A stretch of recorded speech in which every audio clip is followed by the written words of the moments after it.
अपने इतिहास में हिंदुस्तान ने कई लड़ाइयां लड़ी और लगभग हर बार देश को जीत का गौरव मिला। लेकिन एक युद्ध ऐसा था जो दरअसल युद्ध नहीं, छल की दास्तां थी। जब दोस्ती की पीठ पर दगाबाजी का खंजर चला, तब दोस्ती का भरोसा हिंदुस्तान का था और विश्वासघात का खंजर चीन का। उस युद्ध में हार से ज्यादा अपमान का लहू निकला। 22 अक्टूबर 1962 प्रधानमंत्री जवाहरलाल नेहरू राष्ट्र के नाम संदेश में छल की कहानी सुना रहे थे, जिसके वो खुद एक लेखक भी थे, किरदार भी और आखिरकार छल के शिकार भी। और उनके साथ ही चला गया था पूरा भारत। जब आधा हिंदुस्तान सो रहा था, उस वक्त विश्वासघात और छल की एक पटकथा लिखी जा रही थी। चीन ने भारत पर सुनियोजित हमला किया।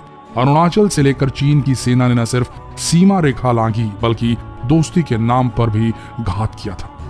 आजादी के बाद भारत जिस देश को अपना सबसे करीबी मान रहा था, उसने ही भारत को युद्ध भूमि में ललकारा था।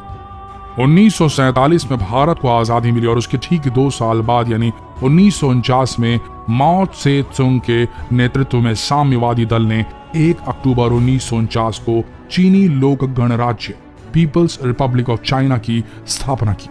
आजादी के बाद से ही दोनों देशों में मित्रता वाले संबंध थे। जब चीन दुनिया में अलग थलग पड़ गया था, उस समय भी भारत चीन के साथ खड़ा था। जापान के साथ किसी वार्ता में भारत सिर्फ इस वजह से शामिल नहीं हुआ क्योंकि चीन आमंत्रित नहीं हुआ करता था। इतिहास के हवाले से कई दावे ऐसे भी हैं कि जवाहरलाल नेहरू की गलती की वजह से भारत ने संयुक्त राष्ट्र के सुरक्षा परिषद की स्थायी सदस्यता ठुकरा दी और अपनी जगह यह स्थान चीन को दे दिया। पूर्व प्रधानमंत्री जवाहरलाल नेहरू ने हिंदी चीनी भाई भाई का नारा दिया, मगर 1959 में दलाई लामा के भारत में शरण लेने के बाद दोनों देशों के संबंधों में तनाव आने लगे। यही भारत चीन युद्ध की एक वजह बना। आइए जानते हैं वो क्या वजह थी जिसकी वजह से 1962 का युद्ध आखिरकार हुआ था। ग्रेट लीप फॉरवर्ड JLF एक जन अभियान था चीनी, जिसकी शुरुआत चीनी नेता माओ त्से तुंग ने देश को एक कृषि आधारित अर्थव्यवस्था से आधुनिक कम्युनिस्ट समाज में तब्दील करने के लिए चीन की विशाल जनसंख्या का इस्तेमाल करने के लिए किया। यह आंदोलन चीन को बर्बाद करने वाला साबित हुआ क्योंकि लाखों लोग हिंसा की भेंट चढ़ गए।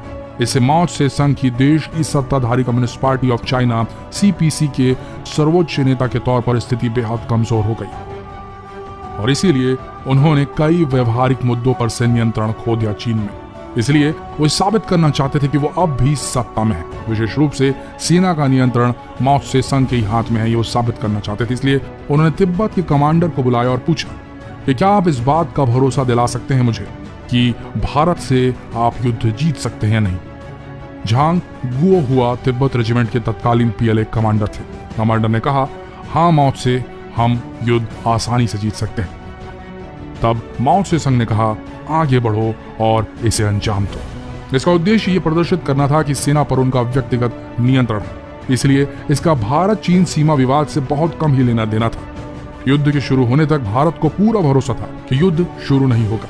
इस वजह से भारत की ओर से तैयारी नहीं की गई। यही सोचकर युद्ध क्षेत्र में भारत ने सैनिकों की सिर्फ 2 टुकड़ियों को तैनात किया, जबकि चीन की वहां 3 रेजिमेंट्स तैनात थी। चीनी सैनिकों ने भारत के टेलीफोन लाइंस तक काट दिए थे।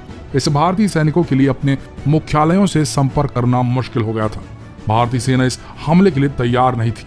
नतीजा यह हुआ कि चीन के 80,000 जवानों का मुकाबला करने के लिए भारत की ओर से मैदान में केवल 10 से 20,000 सैनिक मौजूद थे। युद्ध पूरे 1 महीने चला, जब तक कि 21 नवंबर 1962 को चीन ने युद्ध विराम की घोषणा नहीं करती।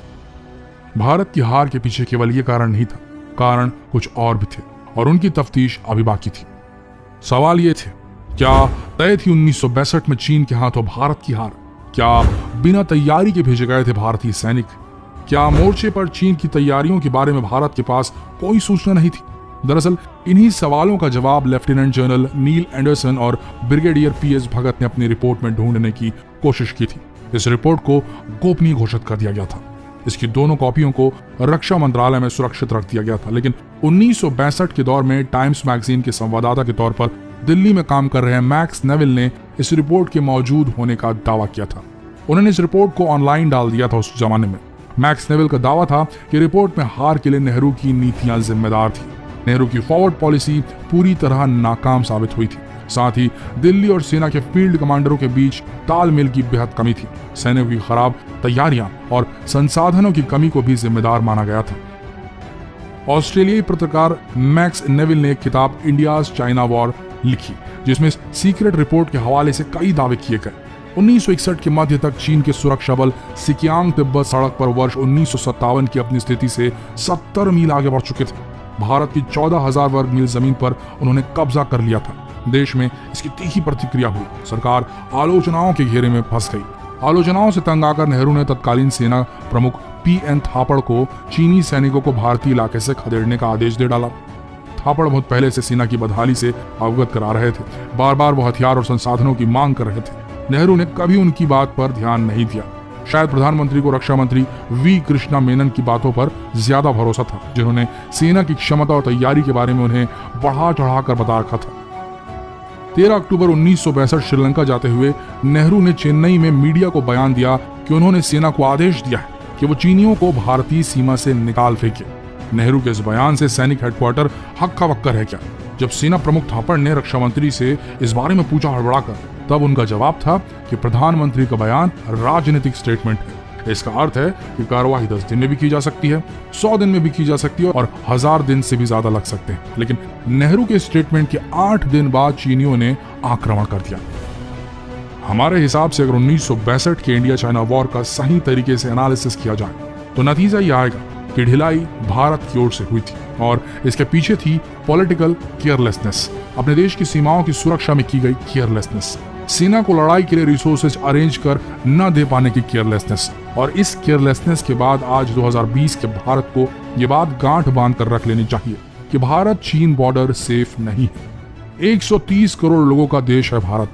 अगर देश के 10% लोग भी इनकम टैक्स अदा करते हैं तो भारत सरकार को ये सोचना चाहिए कि इस रकम का एक भाग इस्तेमाल कर सबसे पहले इंडिया चाइना बॉर्डर पर एक दीवार या एक फेंस बनाई जाए और ये तय हो जाए कि इसके आगे चीनी सैनिक अब कभी आगे नहीं बढ़ेंगे। नहीं तो जब फिर से किसी भी प्रकार की केयरलेसनेस होगी, राजनीतिक हो या कुछ और, तो फिर ड्रैगन सेंध मारेगा देश में। आप सबका इस विषय में क्या कहना है, जरूर कमेंट करके बताएं और ये सवाल पूछिए देश की जनता से कि क्या देश के बॉर्डर्स पूरी तरह सिक्योर नहीं किए जा सकते? टैक्स के पैसों का एक भाग, केवल 1 साल का भाग लगाकर इसे ठीक नहीं किया जा सकता? शेयर करें ये वीडियो और जवाब मांगे जनता से। अभी शेयर कीजिए। धन्यवाद।